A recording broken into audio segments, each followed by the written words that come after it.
need to move to the east. The Queen has always made it clear that she wants to meet the people, and for the most part that's meant politicians, public servants, the big end of town, and social A-listers who regularly make garden party guest lists at Government House. A VIP queue like that does tend to monopolise a royal handshake. But these days, with the informality of walkabouts, theoretically, if not practically, everyone has a chance of a meet and greet with the Queen. Should that happen, Buckingham Palace says there's no obligatory code of behaviour, be you Joe and Mary Public or the Prime Minister. On presentation to the Queen, the correct formal address is Your Majesty, and if you keep chatting, use Ma'am. Men may want to be traditional and bow from the neck, women may curtsey, or indeed, they may choose to shake hands. All the palace wants to see at these encounters is simple courtesy.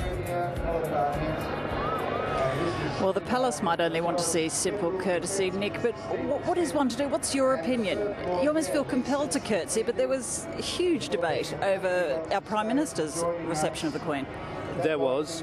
The one thing I do know is that the Queen absolutely doesn't give two hoots whether a democratically elected Prime Minister should bow or curtsy or whatever. And there is no longer this emphasis on protocol, certainly not back in the United Kingdom.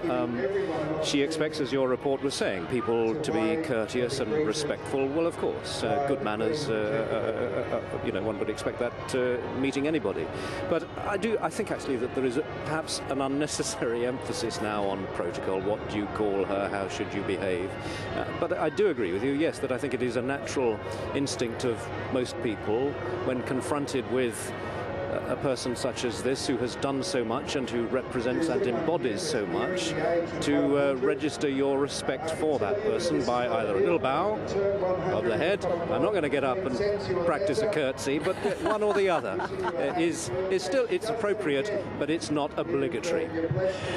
Well, Nick, I did ballet for years as a kid and we were taught to curtsy and I've never had cause to use it, so I think I'd be compelled to try it. It was rather sweet earlier to see how many of the school children who had obviously been practicing their bows and curtsies, and then the big moment came and they were very, very impressive. Now they're turning into Barrack Street, which is just coming up to behind the stage here where the official ceremony will take place this morning, and